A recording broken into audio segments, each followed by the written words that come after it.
मनोरंजन सहकृतः संस्कृताक्षर ज्ञान परिपोषकः आयासः नूनं विशेषः। तर्हि अत्र वार्तावल्याः अग्रिमे त्रिज्याख्ये प्रभागे एतस्मै एव आयासाय श्लाघितेन शिक्षकविशेषेण अभिलाषेण सह साधितं विशेषसंवादं प्रदर्शयामः।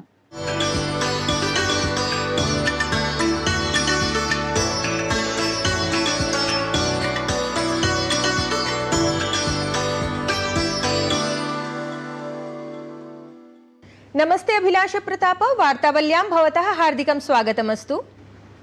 धन्यवादः। नमस्ते। सर्वादौ तु भवते भूरिशः शुभकामनाः, यतोहि प्रधानमन्त्री नरेन्द्र मोदी भवतः नवाचारम् अक्षरकन्दुकम् इति नामाख्यं प्रशंसितवान्। कथम् अनुभवति, कथं प्रतिक्रियाः प्राप्नोति, अथ किम् उत्तरदायित्वं भवतः वर्धितम्? आम्, प्रधानमन्त्रिणा अक्षरकन्दुकम् इति नवचारस्य प्रशंसा मम जीवनस्य अनुस्मरणीय कक्षः आसीत्।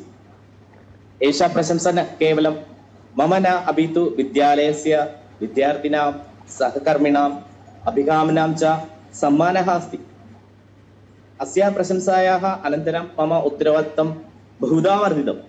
अधुना संस्कृतभाषायाः प्रचाराय अधिकं नूतनं सृजनात्मकं च कार्यं कर्तुं प्रेरणा प्राप्ता। अस्तु, बहु शोभनं।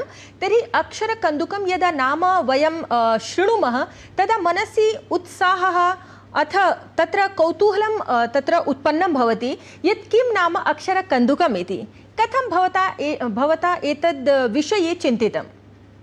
अक्षरकन्दुकं केवलं क्रीडा न अपि तु शिक्षायाः नूतनमार्गः अस्ति। बालाः आनन्देन क्रीडन्तः संस्कृतवर्णानां शब्दानां वाक्यानां च सहज अधिगच्छन्ति। अस्य मुख्यलक्ष्यं संस्कृताध्ययनं शोचनं सरलम् अनुभवात्मकं च कर्तुम् अस्ति। अस्तु, तर्हि कथं चिन्तितवान् भवान् एतस्मिन् विषये? छात्राः क्रीडाया सह अध्यापनं बालानाम् अत्युत्साहेन पाठनं कुर्वन्ति। अतः इति स्तरीय क्रीडानां मम सहजायाः अध्यापनेन प्राप्तुम् आकृष्टं भवति। अस्तु अस्तु, तर्हि बालाः मोबैल् इति तत्र एतेन माध्यमेन क्रीडासु रमन्ते। एतस्य प्रयोगपुरस्सरं यदि भवान् चिन्तितवान् यत् संस्कृतक्रीडामाध्यमेन संस्कृताध्यापनस्य संयोजनं कर्तव्यम्, एतस्य कथं लाभं पश्यति भवान्?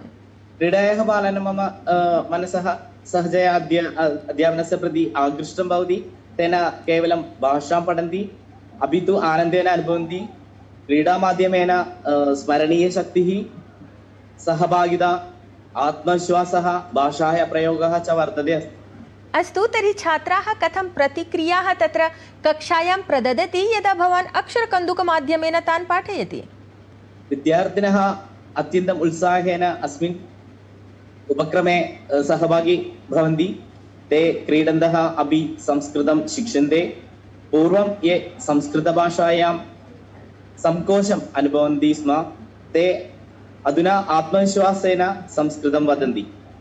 अक्षरकन्दुकमाध्यमेन भवान् कथं तान् छात्रान् पाठयति इत्येतस्य किमपि उदाहरणं? संस्कृताध्यापनं बालानां रुच्या अनुसारं क्रीडारूपेण प्रस्यूयते। तर्हि अवश्यम् आकर्षिताः भविष्यन्ति।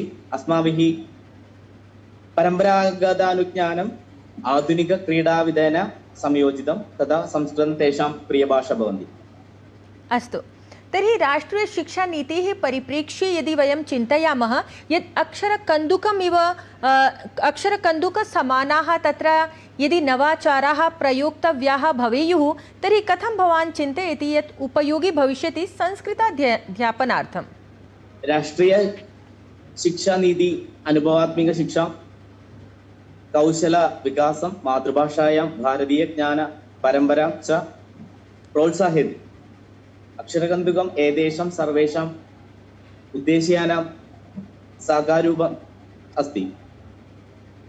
एषः नवाचारः शिक्षाम् आनन्दमयीं, सृजनात्मकं, विद्यार्थीकेन्द्रितं च करोति।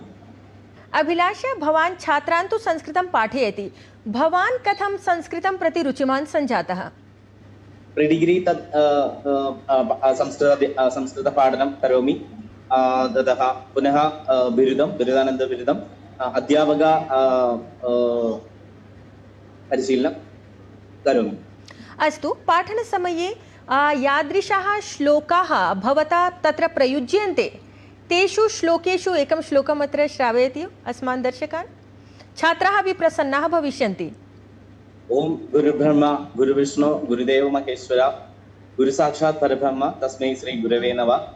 अज्ञानतिमिरान्धस्य ज्ञानाञ्जनशलाकया चक्षुरुन्मीलितं येन तस्मै श्री गुरवे नमः। अस्तु, साम्प्रतं यदा प्रधानमन्त्रिणा भवतः नवाचारः प्रशंसितः, साम्प्रतं भविष्ये भवान् किं चिन्तयति, कथं योजनाः सन्ति? संस्कृतभाषा साधारणजनमध्ये कठिनभाषा इति मन्ये।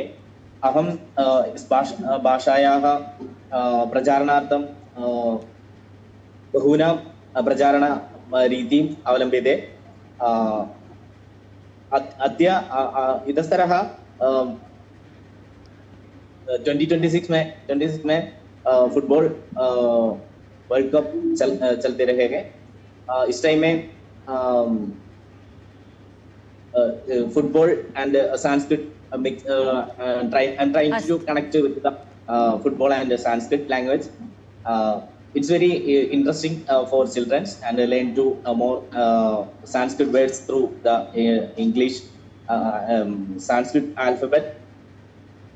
It's very interesting class, very interesting, and the football energy to convert to my class. That's the भवतः सङ्कल्पः। अस्तु, तर्हि प्रतियोगितानां, कन्दुकप्रतियोगितानां माध्यमेन भवान् छात्रेभ्यः तत्र पाठयितुं शक्नोति यत् तेषां शब्दानां कथं प्रयोगः करणीयः, एतदेव। अस्तु, बहु शोभनं, बहु शोभनम् अभिलाष। न्याय इति नायकः संस्कृतपदं नायकः तु मलयाളം translation and Malayalam meaning and English meaning. It's printed in a short playing card, like Uno card. Chatraha to Malayalam translation and Malayalam meaning and English meaning. सब एक कार्ड में यूनो कार्ड में प्रिंट करेगा and designing करेगा। इस तरफ इस like this teaching very interesting for children. They learn Sanskrit words through this playing method. They were interested to this method is very play and study method is very effective to teaching Sanskrit. That's my aim. अस्तु, भवतः सङ्कल्पः छात्रान् इतोपि रुचिमान् करिष्यति तत्र संस्कृतं पठितुं। न केवलं छात्राः एव पठिष्यन्ति, परं संस्कृतं तत्र सर्वेभ्यः अपि सुलभं भविष्यति भवतः एतेन नवाचारेण इति मन्ये। बहुशः धन्यवादाः भवती अभिलाष। वार्तावल्यां भवता समयः प्रदत्तः। Thank you for inviting my this interview. Thank you all of your crew and the conducting manager. Okay, thank you everyone. धन्यवादः वार्तावल्यै समयप्रदानाय। भवते अपि धन्यवादः। नमस्ते।